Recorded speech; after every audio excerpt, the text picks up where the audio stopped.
So we are in the process of minimizing the context-free grammar.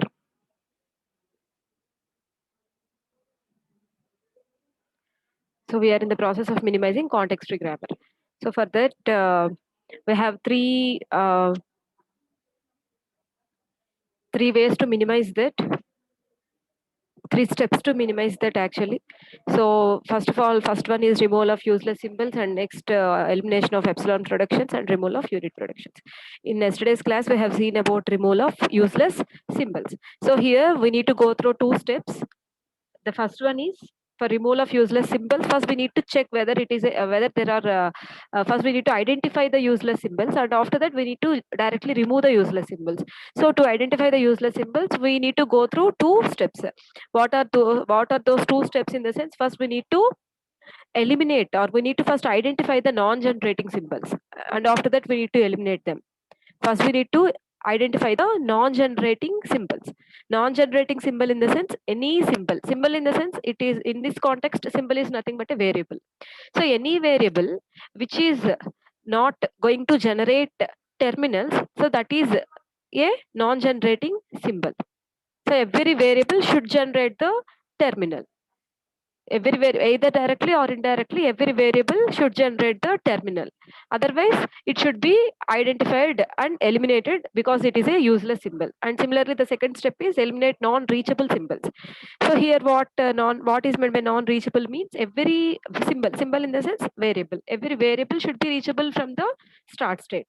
So if at all any variable is not reachable from the start state, it is a useless symbol. Why? Because we are not going to access that in future. We are not going to access that particular variable in the future because there is no either direct or indirect connection from the start symbol to that particular variable. So obviously it is useless, and that's why we can remove that. Okay, and in the last class we have seen an example. Let me go through the second example since we have seen the first example in the last class. So here if you consider this example, so here you have some let me take some spotlight. So here you have some productions. So first, what is the first step to do? First, we need to identify the non-generating symbols. Non-generating in the sense the symbol which is not going to generate the terminal. That symbol we need to identify either directly or indirectly. So if at all that kind of symbol is there, that is defined as the useless symbol, then we can remove that. So while observing here, you can directly see in A tends to small a. That means here A is generating a terminal. And similarly here C tends to B. Option is there. Of course, you can consider this. C tends to B in the sense C is also generating terminals. So out of how many variables we are having here? S, A, B, C, right? Four variables. Out of four variables, two are directly generating till now. So those two are not useless up to our knowledge. Okay, let's check the remaining. S tends to BC. There is no B is not going to generate any terminal, right? Since B is not going to generate any terminal, um, B is a useless symbol, and A is generating any terminal or not. So here, if you observe, S tends to CA. Any of the production you can check. There is no rule that all the productions of S should generate terminals. There is no rule like that. So here B is not going to generate any terminal by observing all the productions. B is not going to generate any kind of terminal. So B is just note down the B because it should be eliminated in the next step. And now observe S. So here S tends to CA. Consider this. Don't consider this because we already know that B is not generating. So consider the second option. So C is going to generate small b and A is also going to generate small a, which means that S tends to AB we can get, which you can see this here. You can see this here. S tends to CA production we have taken here. In case of C, you can replace B, and in case of A, you can replace small a. So indirectly, S is going to generate some terminals. So A is also generating terminal, C is also generating terminal, but B is not generating any terminal. That's why we are going to remove B. So how to remove B in the sense? Just we need to simply remove all the productions including the B. That means here you can remove AB. That means our production is a simplified production is S tends to CA. And similarly here, B is there in both the production. So you can remove directly this second production. Entire second production you can remove. And here no need to remove anything. And here you need to remove this AB. So the simplified version of it is nothing but C tends to B.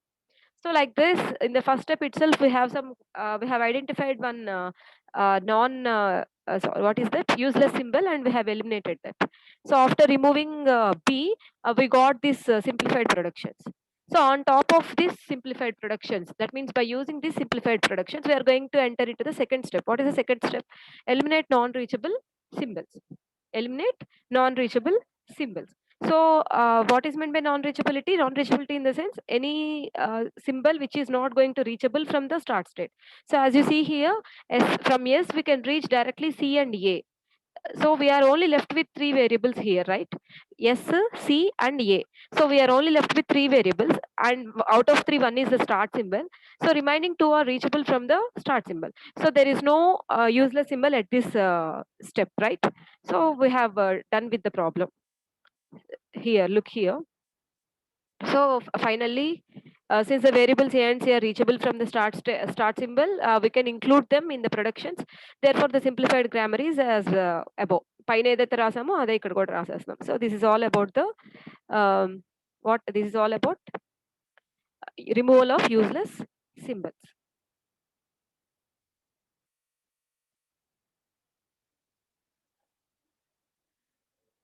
And coming to the second way of eliminating the or way of reducing the context free grammar. So listen, in your exam they may ask about they may ask questions like that. Just reduce the following context free grammar, or minimize or reduce or optimize whatever may be the wording. The meaning is same. We need to simplify the context free grammar. If suppose in your exam they have asked like that, simplify the following context free grammar, either simplify or reduce, minimize, optimize, all are same, remember. So the intention is to minimize or to remove all unnecessary stuff from the grammar. If at all you got the question like that, you need to go through all the ways. Like first you need to identify, you need to remove the useless symbols, and you need to remove the epsilon or null productions. And after that you need to go through the third way also. What is the third way? Removal of, we have three methods, right? Removal of useless symbols, removal of epsilon productions, and removal of unit productions.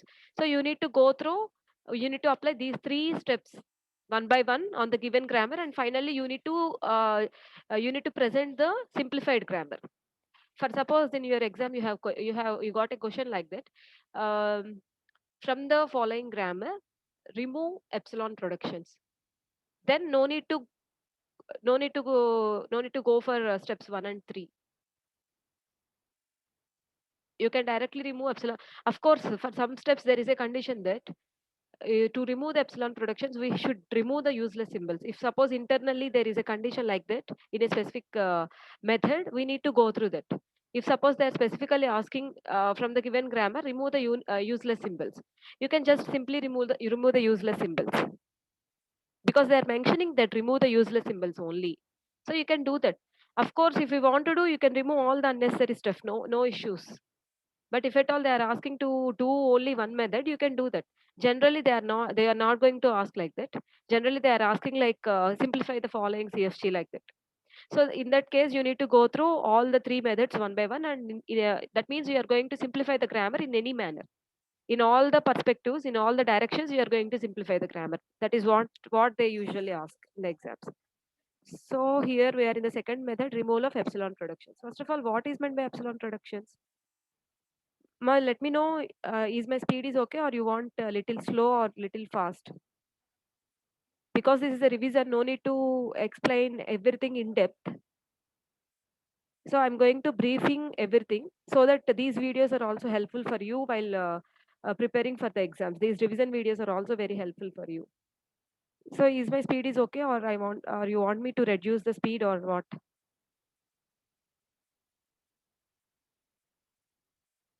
Time is too short. Respond me immediately whenever I'm asking something.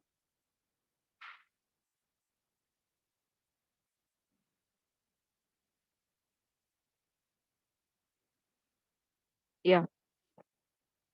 Elimination of epsilon productions or unit productions. First of all, what is meant by not unit, null productions?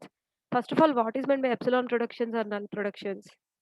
So any production which includes epsilon, any production which include epsilon, that is called as epsilon or null production. And to simplify the CFG, that is also one criteria that we need to eliminate that for getting the simplified version of the grammar. So for that, what are the steps we need to follow? Let's go through all these steps. First, we need to identify the nullable variables.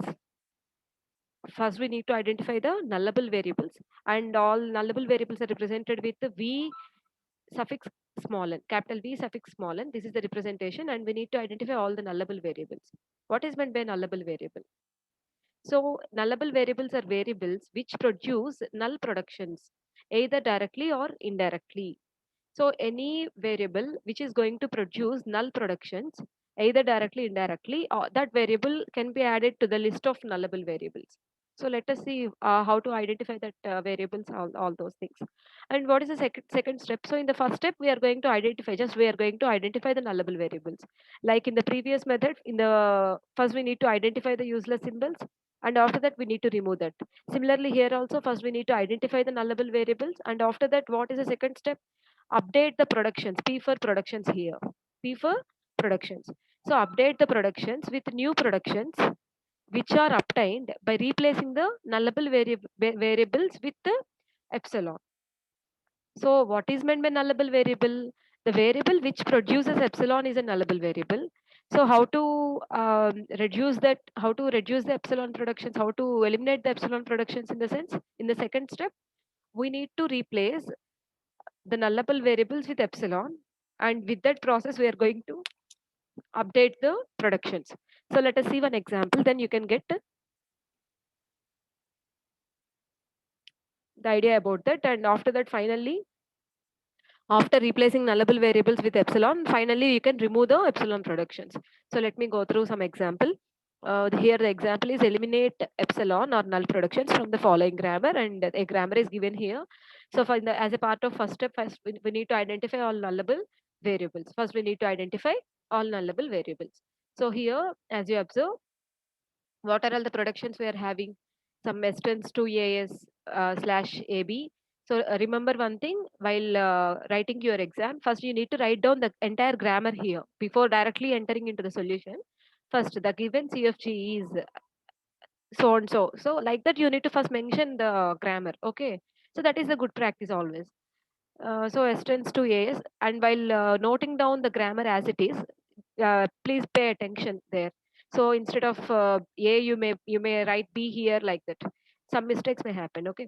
So S tends to AS or AB, A tends to epsilon, B tends to epsilon, and D tends to B. So here, just check each and every variable and observe whether it is a nullable variable or not. If it is a nullable variable, then add it to the list of Vn. So starts from, yes, how many variables we are having? 4 variables we are having. So you need to check each and every variable whether it is a nullable variable or not by observing its production simply. Okay. So here consider yes. So yes, what is S production? S tends to AB is also there. S tends to AS is also there. Uh, there is no use by considering S tends to AS. That's why here directly we are considering S tends to AB. Suppose if you are getting a confusion, which option to consider? Either S tends to AS to consider or S tends to AB you consider. You can consider anything. There is no restriction. You can also consider S tends to AS, but there is no use. After that only you should come to S tends to AB. I will tell you. I will tell you that case also. Okay. So here I'm considering S tends to AB. So here what are the productions of A and B? A production is epsilon, B production is epsilon. So what I can replace that here. I can replace A and B with epsilon. Finally, I'm getting epsilon here. That means S is indirectly here getting epsilon. So what is meant by nullable variable? The variable which produces epsilon is a nullable variable, either directly or indirectly. So here S produces the epsilon indirectly. S is a nullable variable. So since S is added to the nullable variables list, and A and B are here directly producing epsilons. That means A is a nullable variable, B is a nullable variable. So A, B are also added to the list. So out of 4, these 3 are added to the list. D is not added to the list. Why? Because D is not going to produce any epsilon. So here, as I said earlier, I can take this one also, S tends to AS. So what is an alternative to S? How can I, is there any way to get epsilon from this? So in the first step, my intention is from any symbol, my only intention in the first step is from any symbol, I need to generate epsilon. To the extent possible, I need to generate epsilon. So that way I need to try here.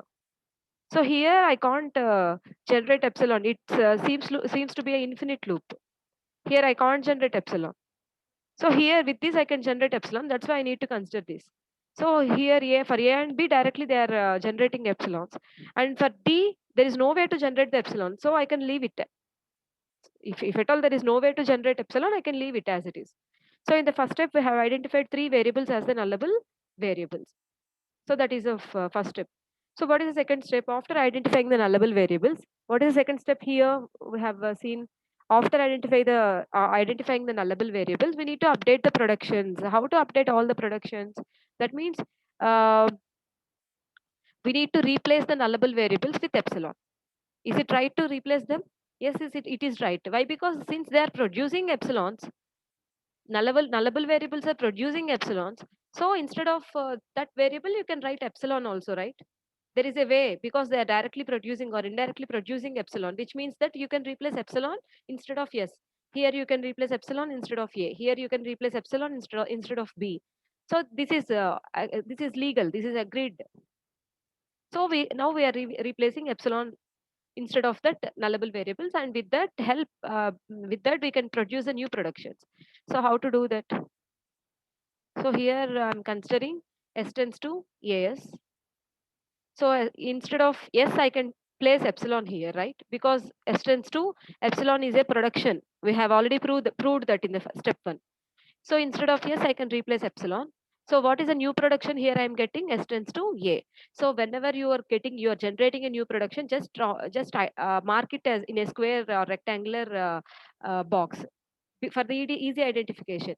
So specific representation is very important in exam point of view, and of course you can write the same, you can practice the same while writing your notes as also. And next, consider another production, S tends to AB. So one production we have considered here, S tends to AS. For S, we are having another production also, S tends to AB. So observe carefully. Here what we are doing is S tends to AB. Here we are replacing B with epsilon. We are not going to replace A. We are just replacing B with epsilon. Then what happened? Here the production is S tends to A only. Now, again consider S tends to AB. Now this time we are going to replace A with epsilon. So by replacing A with epsilon, we are left with S tends to B. So here, instead of S tends to AB, the new productions we got are S tends to A, S tends to B. Understood or not? Actually, not instead of, along with S tends to AB, the new productions we got are S tends to A and S tends to B. Two new productions we got here.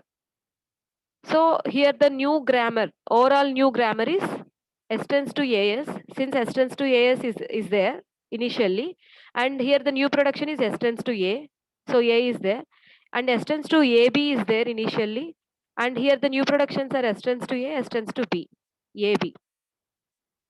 And one more production here is D tends to B. We shouldn't include these two productions. Why? Because what is our step 3? Remove epsilon productions from the P. So after adding all these new productions from the list of after adding all these new productions to P, we can directly remove the epsilon production. So here we are going to remove these two. Understood or not?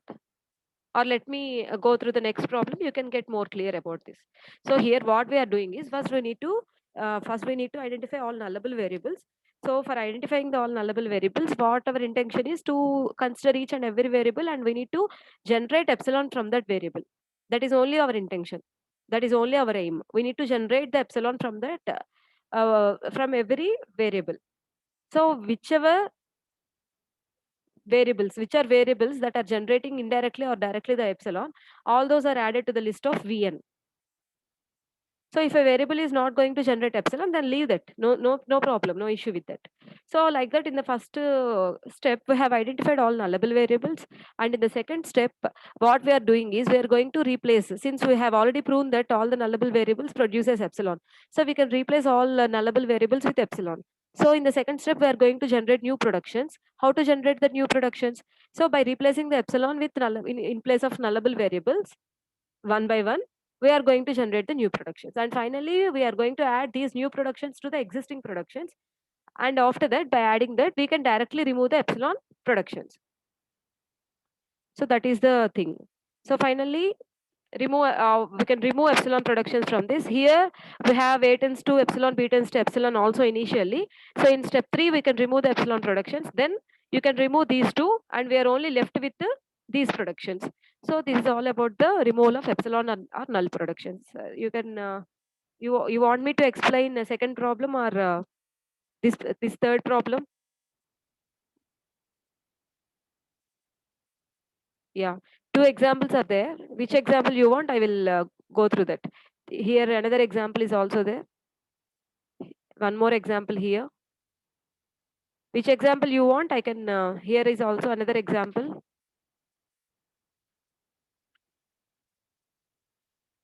Yeah, approximately 4 5 examples are here in this material. Which example you want me to explain? I will explain that.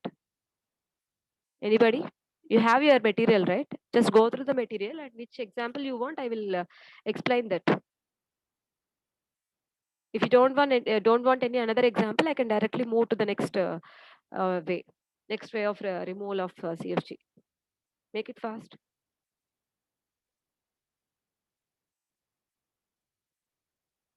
Example 3. This one, right? Akshay?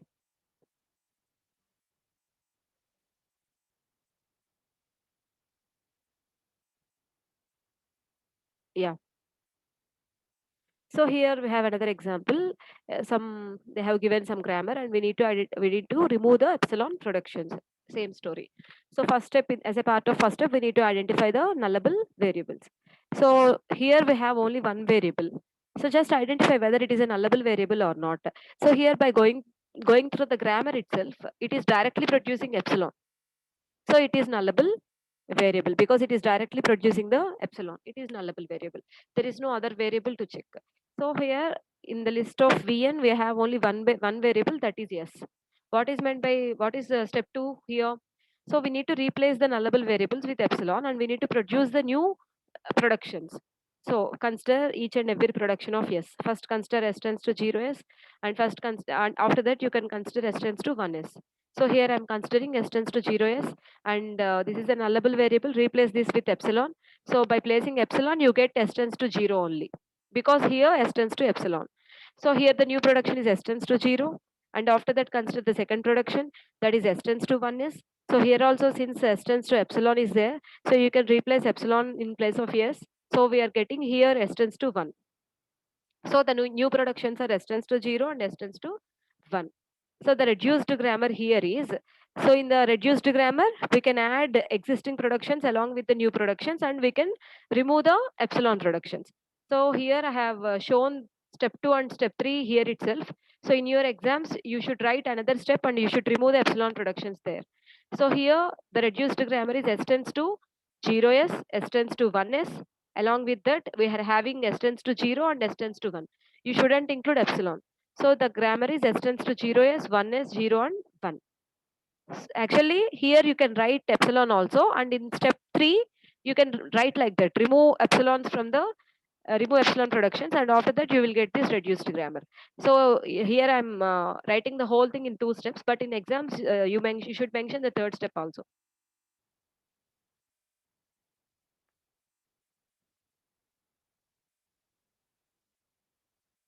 Okay.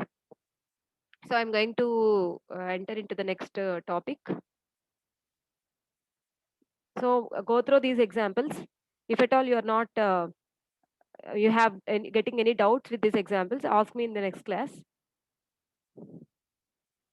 Okay. What is the next way of reducing the CFG? Removal of unit productions. So what is meant by unit production? So here is an example for you. So if at all you have productions like this, that means only one variable at both RHS and LHS of the production, such kind of production is called as a unit production. So our aim is to remove that unit production. So what to do, how to remove that? Let's go through the procedure once. So the unit productions are the productions in which one non-terminal gives another non-terminal, as we have discussed now. So to optimize the grammar, we need to remove the unit productions by following the substitution method, assuming that there are no epsilon productions in the grammar. So here observe carefully, assuming that there are no epsilon productions in the grammar. That means what?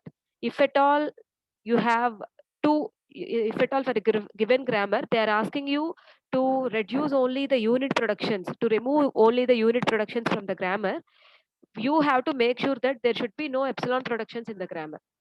That means if at all your grammar consisting of epsilon productions, first remove the epsilon productions, then only you have to remove the unit productions, because that is the primary condition for removal of unit productions. So irrespective of they are asking about to remove the epsilon productions or not, irrespective of that, to remove the unit productions, you have to remove the epsilon productions. Remember that. Okay. And next here we are following the substitution method. What is meant by substitution method? Substitution method is nothing but, here for example, A tends to B is a unit production. So substitute all the productions of B here. To remove the unit production, simply we can substitute all the productions of B here. That is nothing but the substitution method. So here we have considered an example. From this example, you need to remove the unit productions. Since there are no epsilon productions here, right? Epsilon production is there. If at all epsilon production is there, you can find epsilon at anywhere. Since there is no epsilon, so there is no epsilon productions in the grammar. So no need to go through that procedure. Directly you can remove the unit productions. So first identify all the unit productions. What are the unit productions in your grammar? First identify that. So what are the unit productions? S tends to C is a unit production, and next B tends to A is a unit production. Directly, we have observed that from the grammar. So these two are the unit productions in the grammar. Now what to do? Replace the unit productions with respect to productions. That means if you consider here, replace C with the productions of C. What are the productions of C? 0, 1. Similarly here also, replace A with here, B tends to A, right? Here replace A with productions of A. So A productions should be replaced instead of this capital A. So let's go through the second step. So here replace and remove unit productions. So the unit production is S tends to C, C production is 0, 1. So we need to replace C with 0, 1. Then we are getting new production like S tends to 0, 1. So we are getting the new production, just mark a square box. Mark it with a square box, okay, in your exam. So here this is the new production, and consider next unit production, that is B tends to A, and replace consider the productions of A. What are the productions of A we are having? A tends to 0 as 0, 0. So just simply replace the productions of A here. So the new production is B tends to 0 as 0, 0. So here is the new production, B tends to 0 as 0, 0. So in this way we can remove all the unit productions. So all the unit productions are successfully replaced. Therefore reduced grammar after removing the unit productions is here. This is, so here if you observe, there are no unit productions. So why? Because initially we are having B tends to A as a unit production, but here instead of B tends to A, we are going to write B tends to 0 as 0, 0. So we can remove this B tends to A. Just like in the previous example, we are removing, finally we are going to remove the epsilon productions directly, right? After replacing with epsilon, we are going to remove the epsilon production. Similarly here also, after replacing the productions of this symbol present in the RHS of the production, we need to remove that unit production. So those two unit productions initially we have S tends to C and B tends to A are removed from this. So here is the final simplified version of the grammar. So these are all very simple problems. You go through the next examples. So once you have any doubts, you can ask me in the next class. Removal of all unit productions from the grammar. So be careful. First, we need to identify whether there are any epsilon productions or not, like that.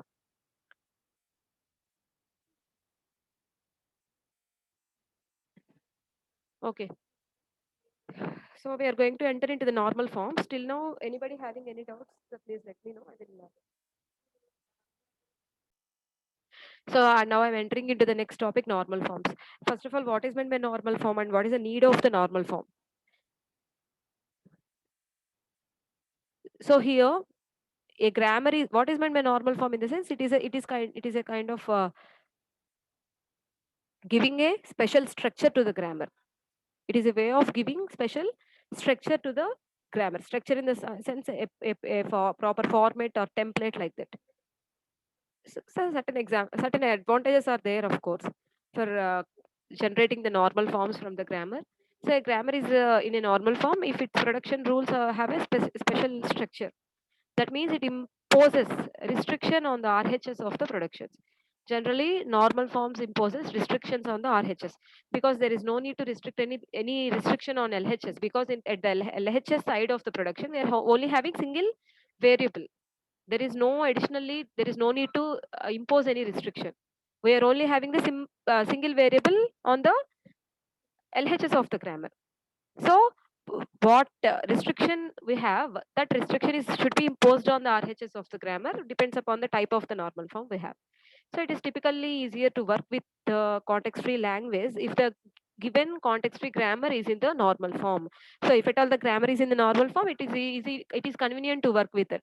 So there are two normal forms exist: Chomsky normal form and Greback normal form. So coming to the Chomsky normal form, here the productions are of the form A tends to BC or A tends to A, and it imposes restriction on the length of the RHS, which means that it imposes restriction on the length of the RHS. What is the restriction here? By observing these two formats, what is the restriction here it is imposing on the productions? So the RHS of the production may have one single terminal. Listen carefully. It may have one single terminal, or it may have two successive variables, either this or this. So any production, if you go through, any production should be of this form or this form. Okay. So we need to convert the given grammar into this particular format. Then we can say that the grammar is in the normal form, Chomsky normal form. And similarly, we're having another structure for the Greback normal form. Here the productions are of the form A tends to A alpha, where A is a terminal, alpha is any number of variables. So this is only the structure we should have for the Greback normal form. That means it imposes restriction on the symbols of RHS, position of symbols, it imposes restriction. Whereas here, Chomsky normal form, it imposes restriction on length of that means hey, either length 2 or length 1. That 2, if you consider length 1, it should be the terminal. If you consider length 2, it should be the variables. So it imposes restriction on length of the LHS, RHS, whereas here it imposes restriction on position of the symbols on the RHS. Why? Because first we should have first terminal followed by variable, not variable followed by the terminal. That means the position is there, right? Terminal followed by variable. That should be we need to consider here. So GNF imposes restriction on the position of the symbols on RHS. That is the case. So here for both of the forms, yeah. So for both the cases, if epsilon is in the language, for example, for both the cases, if epsilon is in the language, then S tends to epsilon should also present in the grammar. So if the language consisting of null value, if the language accepts null, then this particular production should be present in the grammar. So while going through the examples, you can able to get clear with this. So here are some applications of this, and you can go through that. Coming to the first normal form, CNF. So in this class, I will try to cover this topic, and from the next class onwards, I will go with the next normal form. So Chomsky normal form. So here is the same thing I have written here. So here the productions are of these two forms. So directly you can go with the example. Here we have some examples here. So the production rules of G. So how to modify our grammar into CNF? The procedure is given here. So consider two grammars G1 and G2. So is these two grammars are in the required form? So this is in the required form because it is having two variables here. So it is in the required form. It is also in the required form. If C is a terminal, it is in the required form. This is also in the required form. This is also in the required form. So consider this one. So here, this is in the required form because we are having only one terminal. This is also in the required form. We are having only one terminal here, but this is not in the required form because either we have one terminal or two variables, but not like this. One terminal followed by variable. It should be, shouldn't be like this. So this is not in the required form. So if like that, we can identify whether the grammar is in the CNF or not. If at all it is not in the CNF, you can convert it into CNF by go through some procedure. So the production rules of G1 satisfy the rules specified for the CNF. So the grammar G1 is in CNF. Okay. The production rules of the grammar 2 does not satisfy the rules with this production. So we can say that the second grammar is not in CNF, like that. Now, how to convert? So if at all the grammar is not in CNF, how to convert it into CNF? So for that, we have some steps to follow. First of all, what is the basic primary condition? First, we need to remove all null unit productions and the useless symbols from the grammar. So remember one thing, if you want to generate the normal form for the grammar, any kind of normal form, first we need to clean the grammar. We need to optimize the grammar first. That is the first and foremost step. So if at all they are asking exam, convert the following grammar into a equivalent normal form, either CNF or GNF. First, we need to remove all the epsilon null productions and useless symbols from the grammar. That is the first step. So how to remove, you have seen from the previous classes, right? So coming to step 2. So include the productions of the form S tends to A, B, S tends to A. So actually these two are the required format. So if at all any production is in this particular format, you can leave the production as it is. If at all it is not in this particular format, then that productions we need to identify and we need to change that productions. Okay. And next step 3, elimination of terminals on RHS. So other productions. So these kind of productions are good. If at all you are not having these kind of productions, we need to take care of we need to consider another kind of productions and we need to modify that to the required format. So elimination of terminals on RHS. So if at all you are having productions on this type, you need to eliminate this A, and instead of A, you need to replace another variable here. So how to do that? Let us see here. So instead of S tends to AA, I'm writing here S tends to capital CA and A, where capital CA is a variable which produces small a. So since capital CA produces small a, so instead of A, I'm going to write CA here. That means instead of one production, here I'm getting two productions. But what is the advantage here? With the help of these two productions, I'm getting my required format. That is only very simple. This is a very simplest problem. CNF. Only thing is, if at all I'm not having the required production, just replace the terminal with a variable. So instead of one production, now we are having two productions. That is only the thing. So like this, you need to replace all the terminals on the RHS, and after that, what? Actually, this is not elimination. This is not. This is the replacement. We are not actually eliminating. Indirectly, of course, we are eliminating, but this is actually not eliminating. We are going to replace a terminal with the equivalent variable by creating another production. That is only there here. And coming to step 4, restricting the number of variables to 2 on the RHS. So second condition, what is second condition? We should have only length 2 variables. If at all they are variables, they should be have with length 2. For example, if you have this type of production, we need to make it 2 variables instead of 3 variables. How to do that? So S tends to A C1 I'm taking. So A is there. I'm leaving A as it is, and instead of BC, I'm writing some C1 here, where C1 produces BC. So instead of writing directly BC here, I'm taking BC into another variable and I'm using that variable here. So what happened here also, instead of one production, we are getting two productions, and those two productions are in the required format only. So simply this is the way to have CNF. So in the next class, I will explain how to explain with an example how to convert the given grammar into a CNF. Okay, just go through all the topics which I have covered in this class.